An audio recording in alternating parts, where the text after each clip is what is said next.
Out of the Cave to Become Man. Journaling History by Doug Ferguson. Read by Doug Ferguson.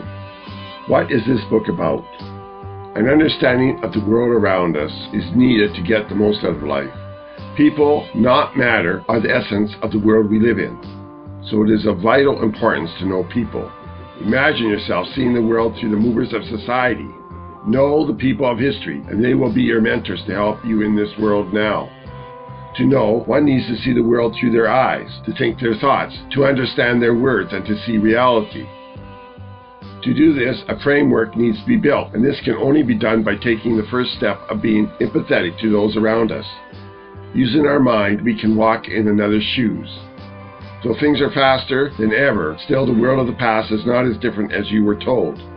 The conscious minds of history have created the cultural structure from which forms the laws and institutions of our societies. Understanding these people of history gives us a framework to understand the world we live in and the direction we are going. People of the past created the rules that govern our world. How did they do this, and what were their motives? The people of the past are humans, and we are all humans with conflict. How did these people in history deal with the conflicts and confusion in us and around us? This book is a journey to uncover some of the mysteries to help us understand the flow of our history. With the understanding of history and the people around us, our life can be transformed from reacting to proacting. With knowledge, we no longer need to be afraid, for we can change the world. The historian is a sleuth and a judge. The historian takes the witnesses of many and tries to determine what really happened. The historians question and follow the paths of answers as they explore the archaeological site of witnesses of the past. If you are not a student of history, then you might have the impression that it is all well understood, and the narrative of histories are exact, and it really doesn't matter because it is history. It is over and done with. I hope to give an understanding of the dynamics and flow of our history. We are not so different than the people of the past. The people of the past can be our mentors. They can guide us through the challenges of life. We are not alone in the dark if we only search and listen to the voices of the past. History, what is it? It is a record of the personal consciousness. History is facts, and there are ideas, persons, places, things, narratives, philosophies, drama, and times recorded in history.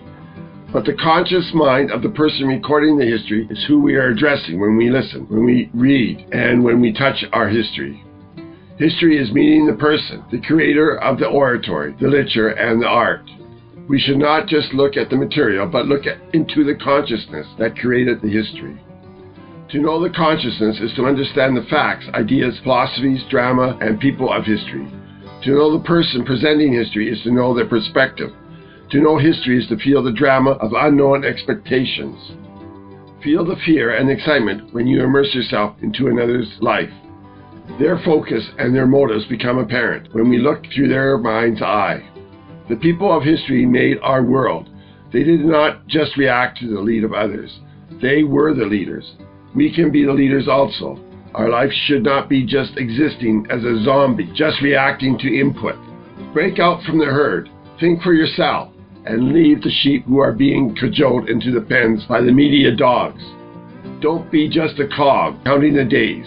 Become aware. Be transformed. Knowing consciousness is transformational.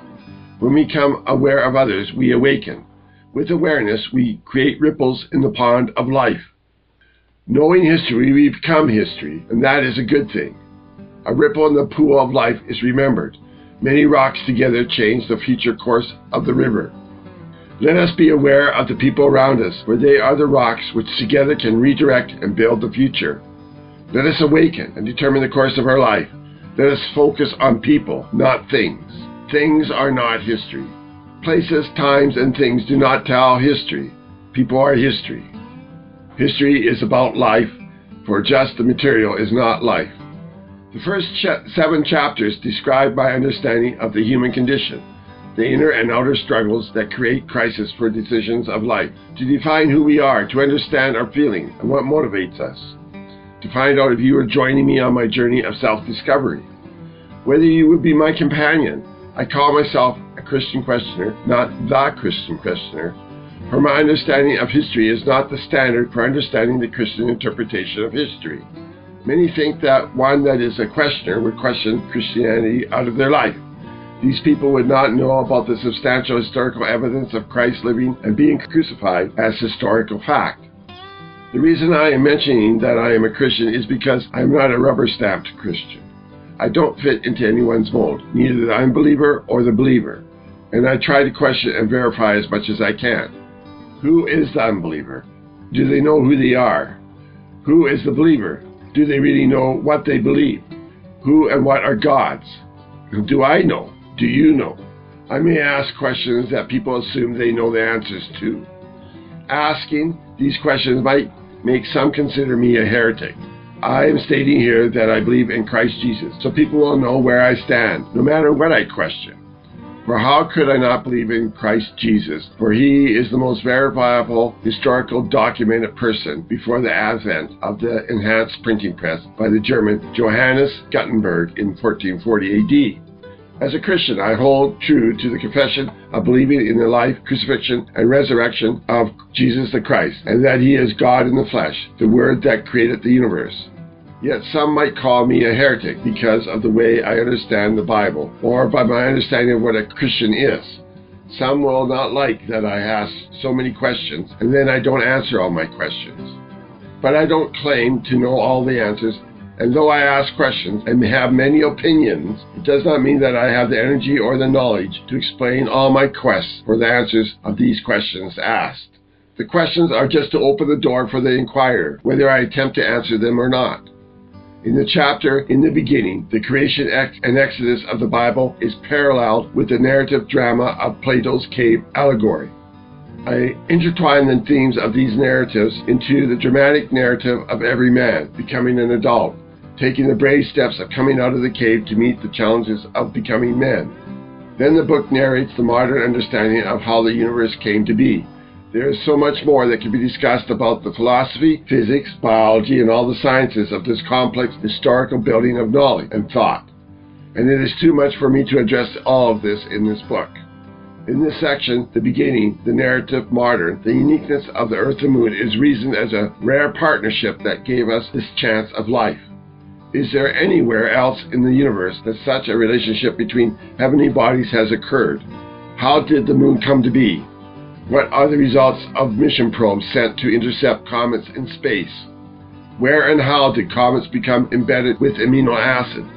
Did the process panspermia bring the beginnings of life to Earth using comets? Are the three processes of forming the moon, the creation of comets, and life connected? Later I spent some time discussing the geophysics of the Earth, which is something I thought I wouldn't spend so much time on. But as I researched, I became fascinated and I am amazed at the intricacies of this field of study. Through the writing of this book, I learned some things, and maybe you will too. In the catalyst of the Ice Age cycles, death brings new life. The dynamic changes in climate are postulated to be instrumental in setting the stage for man to migrate out of Africa and up into the Euro-Asia continents. During the setting of this stage, genome manipulation by viruses and interspecies dynamics is postulated for the creation of new species. Could it be that the spirit, what is the spirit, nudged the proto-man with a promised land teeming with life? And so by faith in that voice, they journeyed on a transformational migrations which birthed the new man. Possibly, the proximity of life during these migrations allowed for virus tools to be used for natural genome editing of DNA sequences in the creation of new species. These migrations caused by climate change were instrumental in changing man's potential and awakening man's consciousness. Later, the changes in climate led to changes in mankind's social development and the beginning of civilizations. This is a new journey of exploration that I am sure that you have never heard of, and I hope that it is fascinating for you as it is for me. No book of the creation of civilizations would be complete without the discussion of the amazing, beautiful, spirited equine.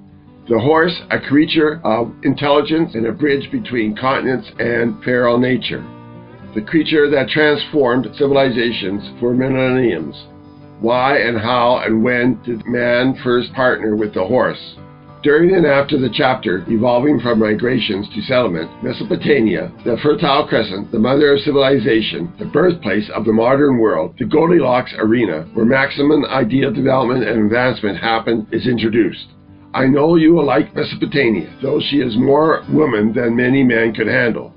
For the woman called Mesopotamia dramatically seduced, threatened, beat, cried, screamed, and gave birth to the nations across the ancient world. In her maelstrom cauldron, stirred with fierce and deadly competition, mankind didn't know whether to love her or leave her, and many did both in this operatic theater. What do you say to that? Did I prick your interest? I hope that I will not disappoint you in the presenting of this drama.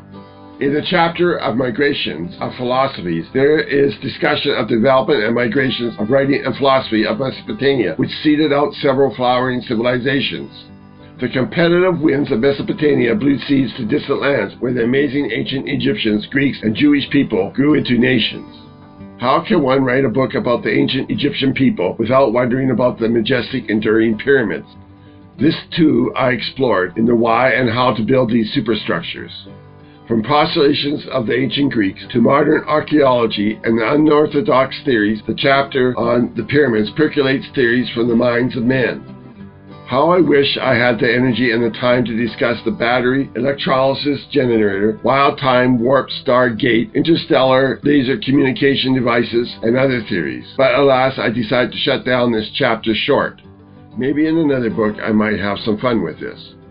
Why, oh why, do I have a chapter on the Ethithro dilemma? I mean, who has ever heard of this before? Why even mention this? An entire chapter. I have got to be kidding, but there it is, a secret code that either makes or breaks any government that ever existed hidden in the halls of Plato's thoughts. Try your hand at understanding the mystery. Those in powers that didn't know its power over them had their life and reign cut short. In the next chapter, the title explains itself as the search for what is the Bible. In the 19th century, this ancient compilation of books lost their mystery in the minds of many. The book became a superstitious babbling of the uneducated primitive barbarians in the minds of the intellectual elite. It has been thought by many that preachers and priests were using the Bible to con the weak-minded for their personal gain. It was thought of as just legends, and those that followed it would die out from the onslaught of scientism and atheism, as reason and logic would win over the blind faith in some superstition. But their predictions didn't happen. Why? This fierce battle continues. The aftermath of scientism wins has caused nations to fall and lose their history, to embrace relativism, generalizing all religions as the same. All sexes are meaningless, and in their denial of reality they have turned to hide in their echo chambers and safe spaces as the world around them turns to hell on earth. But this is just my rant as a Christian against the tide of scientism. You can read this chapter and make your own decision. In the last chapter, what a worldview is defined. How does the worldview create the basis for interpretation of all relationships and law in society? Is the worldview the glue that holds a society together? Does the worldview turn a tribe into a great civilization or nothing at all? A discourse of how the worldview of a tribe's shama is presented to set the stage for the development of a society. In this chapter, some dialogues of conversations on the internet are presented. Maybe they will create conversations in your mind to ponder. I hope that the reader will become aware of the many issues of philosophy that drives history. This book was a journey for me through history, and I hope that you too will have some memorable moments come to life for you in your journey through the history in this book. Remember to keep the mementos to hang on your framework of memories and ideas of history.